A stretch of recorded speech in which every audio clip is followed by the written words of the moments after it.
की वीडियो में हम सीखेंगे साइंटिफिक नोटेशन। लॉगरिथम टॉपिक है हमारा और उसमें हम ये सीखेंगे कि किसी भी नंबर को साइंटिफिक नोटेशन में किस तरह लिखते हैं। इससे पहले भी काफ़ी इंपॉर्टेंट टॉपिक पर वीडियोस बन चुकी हैं। अगर किसी स्टूडेंट ने फ़ायदा नहीं उठाया तो डिस्क्रिप्शन में मौजूद लिंक से फ़ायदा उठाएं। चैनल को सब्सक्राइब करें, लाइक करें, शेयर करें ताकि ज़्यादा से ज़्यादा स्टूडेंट इससे फ़ायदा उठा सकें। आते हैं अपनी वीडियो की तरफ। टॉपिक है हमारा लॉगरिथम और हमने सीखना है साइंटिफिक नोटेशन। देखते हैं साइंटिफिक नोटेशन क्या है।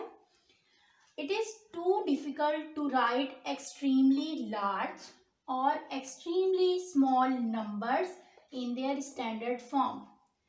किसी भी बहुत बड़े नंबर, एक्सट्रीमली लार्ज और एक्सट्रीमली स्मॉल, और किसी बहुत छोटे नंबर को लिखना मुश्किल होता है हमारे लिए। उसको डिस्क्राइब करना, राइट करना मुश्किल होता है।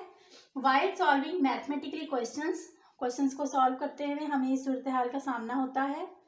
For the sake of convenience we express such numbers. अपनी आसानी के लिए हम इन नंबर्स को एक्सप्रेस कर सकते हैं इन एन ईजियर वे।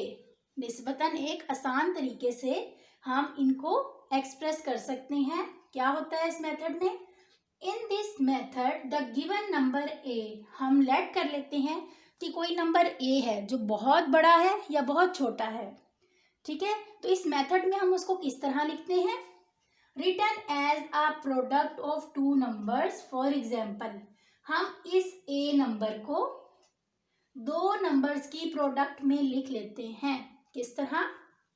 हम कहते हैं द नंबर ए, ये वो नंबर है जो हमने लेट किया है, ये या तो बहुत बड़ा है या बहुत छोटा है।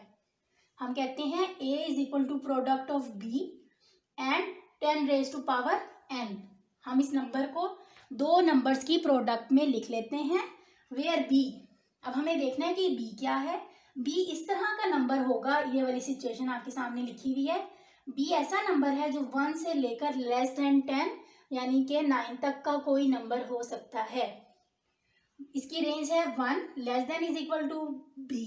b जो है 1 या 1 से बड़ा होगा और छोटा किससे होगा? 10 से। तो b वो नंबर है जो 1 से लेकर 9 तक का होगा और इसको हमने 10 रेज टू पावर n कर दिया है। अब b नंबर जो है 10, उसका मल्टीप्लाई हो रहा है 10 रेज टू पावर के साथ। अब ये जो पावर n है, ये हम देखते हैं कि n क्या क्या हो सकती है। n आगे हमें बताया गया है n belongs to z। z है सेट ऑफ इंटीजर्स को हम कहते हैं, और सेट ऑफ इंटीजर्स में आपके पास जीरो भी होते हैं, प्लस में पॉजिटिव नंबर्स भी होते हैं और नेगेटिव नंबर्स भी हो सकते हैं। तो ये जो n है ये जीरो भी हो सकता है, ये पॉजिटिव नंबर्स यानी कि इंटीजर्स भी हो सकते हैं और नेगेटिव इंटीजर्स भी हो सकते हैं। तो अब हमें ये पता लगा कि हम उस नंबर को अपनी आसानी के लिए इस तरह लिखते हैं कि वो एक नंबर b और 10 की पावर होगी कोई, जो भी उस नंबर के हिसाब से नंबर आएगा आपके पास, जो भी 10 की पावर बनती होगी हम उसमें उसको लिख लेंगे। हमें आगे से क्वेश्चन सॉल्व करेंगे तो हमें और अच्छे से क्लियर होगा, लेकिन अभी हम बेसिक सीख रहे हैं कि साइंटिफिक नोटेशन में हम इसको किस तरह लिखते हैं। किसी भी नंबर ए को, ए नंबर को टू नंबर्स की प्रोडक्ट में लिखते हैं वेयर टू नंबर्स क्या है? b multiply by 10 raise to power n, where b is 1 is less than is equal to b is less than 10। b एक ऐसा नंबर है जो 1 से लेकर लेस देन 10 यानी कि 9 तक का कोई नंबर है, और ये जो पावर n है, 10 तो हमेशा सबके साथ आएगा, बट पावर n जो है वो z से बिलोंग करती होगी। To write numbers in particular form is to write numbers in scientific notation. इस तरह की फॉर्म को हम कहते हैं कि हमने नंबर को साइंटिफिक नोटेशन में लिखा है। हाँ जी, तो अब हम तो अब हम रूल्स देखते हैं कि अगर हमने किसी अपने अमाउंट को साइंटिफिक नोटेशन में लिखना हो तो हमारे पास रूल्स क्या क्या होते हैं। एक चीज़ तो हमने ये पढ़ी कि हम साइंटिफिक नोटेशन में इस तरह अपने नंबर को लिखते हैं कि हम प्रोडक्ट होता है वो दो नंबर्स की, एक तो नंबर b और एक 10 रेज टू पावर n, यानी 10 की कोई पावर होती है, और एक वो नंबर होता है जो 1 से लेकर 9 तक होता है। एक पहला रूल तो हमारे पास ये आ गया कि हम उसको दो नंबर्स की प्रोडक्ट में लिख देते हैं। सेकंड रूल देखते हैं, क्या करते हैं? Placing a decimal point after the first left hand non zero digit. हम करते क्या हैं? हम प्लेस करते हैं डेसिमल पॉइंट को कहाँ पर? हमारे पास जो हमने ये सिचुएशन रखी हुई होती है साइंटिफिक नोटेशन के लिए, उसके लिए हम क्या करते हैं, हम डेसिमल पॉइंट को प्लेस करते हैं, ठीक है। पहला लेफ्ट हैंड साइड पे जो नॉन जीरो डिजिट होता है उसके बाद first in the left hand non zero digit, पहला आपकी लेफ्ट साइड पे जो नॉन जीरो डिजिट आपको नजर आएगा उसके बाद हम एक डेसिमल पॉइंट जो है वो प्लेस कर देते हैं। ये हमारा सेकंड रूल है। थर्ड देखें, the exponent of 10 is obtained, हमें ये एक्सपोनेंट मिलती कैसे है। The exponent of 10 is obtained by counting the number of digits which are between the new position of decimal point and its original position। आपको जो number दिया गया था उसकी जो भी डेसिमल पॉइंट की पोजीशन थी, देखें अब हमने वो चेंज कर दी, वहां से उठा के उस डेसिमल पॉइंट को हमने फर्स्ट लेफ्ट हैंड साइड का जो फर्स्ट नॉन जीरो डिजिट था उसके बाद प्लेस कर दिया। ओरिजिनल पोजीशन और नई वाली पोजीशन के दरमियान जितने डिजिट होंगे वो इस जो आपको एक्सपोनेंट है वो आपको यहाँ से मिलेगी। आपकी 10 की जो पावर है एक्सपोनेंट है वो वहां से हमें मिलेगी, ठीक है। इसमें ये रूल में बताया गया। थर्ड ये है कि अगर आपकी जो मूवमेंट है, इसकी डेसिमल की जो मूवमेंट है, अगर तो वो राइट से लेफ्ट है, राइट हैंड साइड से लेफ्ट हैंड साइड पे जा रहा है, तो जो पावर आपको मिलेगी 10 की एक्सपोनेंट मिलेगी वो हमेशा पॉजिटिव होगी। और अगर लेफ्ट टू राइट है तो हमेशा जो आपको पावर मिलेगी वो क्या होगी, negative. If the movement of the decimal point from right to left, the exponent of 10 is positive. If the movement of the decimal point is from left to right, the exponent of 10 is negative. तो अब इसको देखते हैं, apply करते हैं इन सब चीज़ों को। हमारे पास क्वेश्चन है राइट 1000 इन साइंटिफिक नोटेशन। क्वेश्चन सिंपल सा हमने लिया है कि 1000 को हम साइंटिफिक नोटेशन में अगर लिखना चाहें तो किस तरह लिखेंगे। यहाँ पर डेसिमल नहीं है, मतलब कि ये पूरा एक नंबर है, यहाँ पे मैंने आपको समझाने के लिए डेसिमल प्लेस कर दिया 1000 के बाद। अब हमने ये सीखा था कि हमने कहाँ प्लेस करना है डेसिमल, हमने लेफ्ट हैंड साइड पे फर्स्ट नॉन जीरो डिजिट के बाद प्लेस करना है, ये हमारा रूल था। अब हम अगर इसको प्लेस करते हैं तो देखिए 1 के बाद आएगा ना, लेफ्ट हैंड साइड पे 1 पहला आपके पास नॉन जीरो डिजिट है तो हम करेंगे 1, ठीक है। यानी कि यहाँ पर आपके पास पॉइंट लग गया। चूंकि जीरो जीरोज हैं, कोई और नंबर नहीं है, तो हम अगर यहाँ पर पॉइंट ना भी लगाएं तो सिंपल हम इसको लिख सकते हैं 1 multiply by 10 raise to power. अब चूंकि और कोई नंबर नहीं है तो ये डेसिमल हो या ना हो इसकी कोई वैल्यू नहीं है, लेकिन ये नंबर जब यहाँ से उठ के यहाँ पे गया तो दरम्यान में कितने डिजिट थे, 1 2 एंड 3, तो यहाँ से हमें वो पावर मिल गई। हमें कहा गया था the exponent of 10 is obtained by counting the number of digits which are between the new position of decimal point and its original position. तो ये डेसिमल पॉइंट हम यहाँ पे लगाया और ये जो आपके पास दरमियान में नंबर आए उन्होंने आपको एक्सपोनेंट दिया 10 का, तो 1 multiply by 10 raise to power 3 जो है ये हमने लिख लिया साइंटिफिक नोटेशन में। यही इसका आंसर है। एक सिंपल सा था ताकि आपको अच्छे से क्लियर हो जाए। नेक्स्ट भी देखते हैं। हाँ जी, तो नेक्स्ट क्वेश्चन है हमारे पास write the speed of light. देख रहे हैं आप कितनी एक लंबी सी आपके पास फिगर आ रहा है, इसको हम 30,000 मिलियन भी कह सकते हैं, 30 बिलियन भी कह सकते हैं। Right the speed of light centimetre पर सेकंड इन साइंटिफिक नोटेशन। तो काउंट करें अगर आपके पास कितने जीरोस आ रहे हैं, 1 2 3 4 5 6 7 8 9 एंड 10, तो हमें इसको साइंटिफिक नोटेशन में लिखना है। ठीक हो गया, स्पीड ऑफ लाइट सेंटीमीटर पर सेकंड है।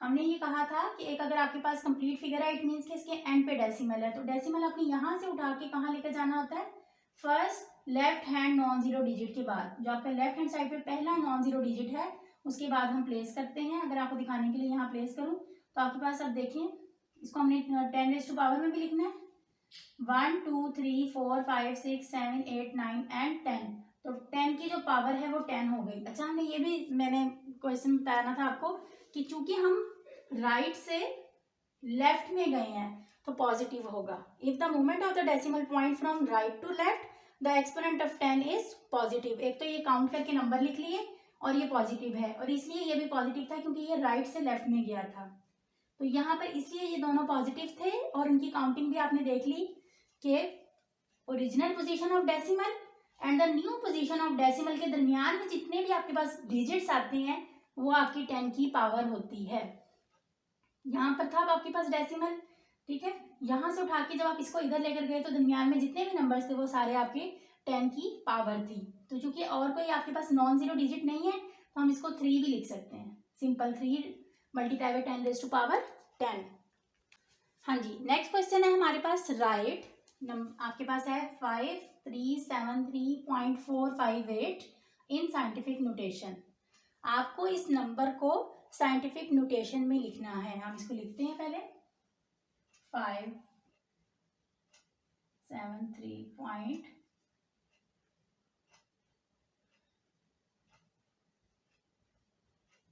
ठीक है।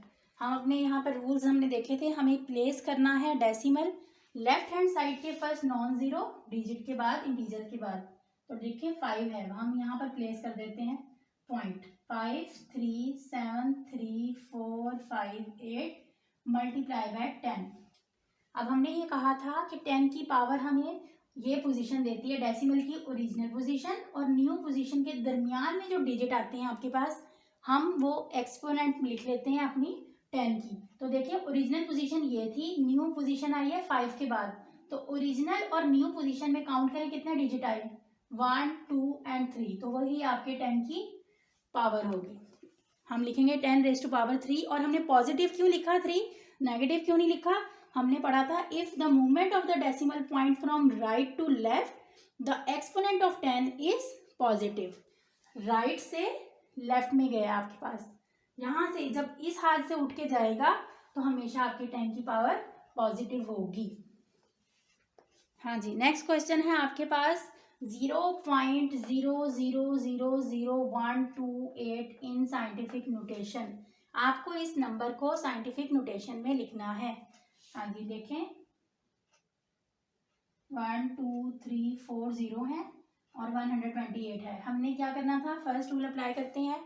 हमने लेफ्ट हैंड साइड पे जो नॉन जीरो डिजिट है, फर्स्ट नॉन जीरो डिजिट के बाद अपना डेसिमल प्लेस करेंगे। तो हमने प्लेस कर लिया 1.28 मल्टीप्लाई बाय 10। हमको पता है जो इस साइड वाले जीरोस होते हैं वो हम नहीं लिखते, अगर उनसे पहले डेसिमल से इस तरफ चले जाएं तो फिर हम उनको नहीं लिखते, लेकिन अब हमें इनको काउंट करना है। यहाँ से जीरो, यहाँ से डेसिमल उठ के 1 के बाद गया तो दरमियान में कितने डिजिट आए, ये देखें जरा, 1 2 3 4 एंड 5 डिजिट के बाद हमने डेसिमल प्लेस किया। तो अब आपके 10 की पावर क्या होगी, 5। ठीक है, ये भी हमने रूल पढ़ा था, the exponent of 10 is obtained by counting the number of digits which are between the new position of decimal point and its original position. अब हमने ये देखना है कि ये पॉजिटिव होगा या नेगेटिव, ये जो 5 पावर है ये नेगेटिव होगी या पॉजिटिव। यहाँ पर हमने देखा था कि राइट टू लेफ्ट जा रहा था, डेसिमल की जो पोजीशन थी, डेसिमल की जो पोजीशन थी वो राइट से लेफ्ट में थी। अब क्या है, लेफ्ट टू राइट है। If the movement of the decimal point is from left to right the exponent of 10 is negative. चूंकि लेफ्ट टू राइट हुआ है तो हम यहाँ एक्सपोनेंट नेगेटिव कर लेते हैं, यानी कि 1.28 multiply by 10 raise to power -5। ये आपका आंसर है। ये हमारे पास आंसर आ गया। हमें साइंटिफिक नोटेशन में कहा गया था वो हमने इसको लिख लिया है। नेक्स्ट क्वेश्चन है हमारे पास, इस तरह फ्रैक्शन की फॉर्म में है, right this in scientific notation. हमें इसको साइंटिफिक नोटेशन में लिखना है। हम क्या करेंगे, न्यूमरेटर और डिनोमिनेटर को अलग अलग साइंटिफिक नोटेशन में लिखते हैं।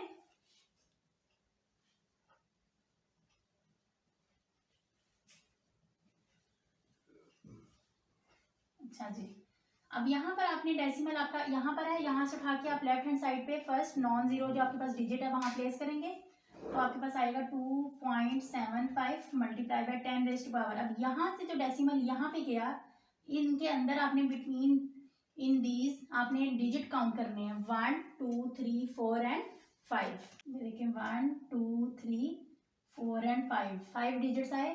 तो आपके जो 10 की एक्सपोनेंट है वो आपके पास 5 आ गई, और प्लस इसलिए कि राइट से लेफ्ट में गया है तो 10 की जो पावर है वो पॉजिटिव होगी। अब हम डिनोमिनेटर में देखते हैं। अब आपके पास डेसिमल यहाँ से यहाँ पे जाएगा 2.5 multiply by 10 raise to power 1 2 3। देखिए डेसिमल की ओरिजिनल पोजीशन यहाँ थी, जब वो 2 के बाद गया तो कितने डिजिट्स के बाद हो गया, 1 2 एंड 3। तो इसकी जो एक्सपोनेंट आएगा 10 के बाद आपके पास 3 होगा। और चूंकि यहाँ से लेफ्ट से इधर को आया है, लेफ्ट साइड से इसने ट्रैवल किया है, तो हम इसकी जो एक्सपोनेंट की जो आपके पास एक्सपोनेंट होगा वो क्या होगा, नेगेटिव। अब आपके पास ये वाली जो सिचुएशन है ये मजीद भी सॉल्व होगी। साइंटिफिक नोटेशन में आपने इसको अलग अलग तो लिख लिया, लेकिन अब ये पूरी फ्रैक्शन को भी सॉल्व करना है आपने।